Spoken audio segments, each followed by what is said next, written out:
I've always liked all your vehicles, like your cars and lorries, but 4 or 5 years ago I started getting into F1, and then I found out that my granddad used to work in F1, making bits like pistons, engine blocks and bits like that.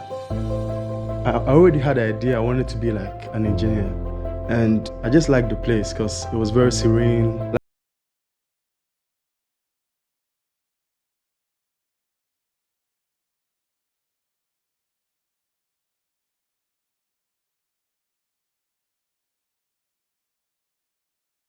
Which is the bit I liked the idea of. A lot of it in the classroom actually theory based. It's a lot of maths and science, but you sort of expect that as an engineer. You have to design it first before you can make it in a workshop. So like knowing how to use AutoCAD and Fusion is like design wherever you want to design.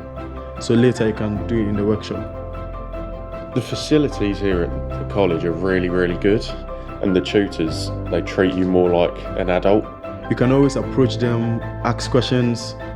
They enjoy what they teach. We'll be going through a PowerPoint and they'll be like talking you step by step through it, and then they'll sort of go on their own tangent and tell you like, oh, from experiences working in like a real industry place, they experienced something different or be different to how they're teaching it to us, which does really help. So as much as you're being taught on paper, they're telling you how they've experienced it in real life as well, which does make a difference because you sort of know what to expect.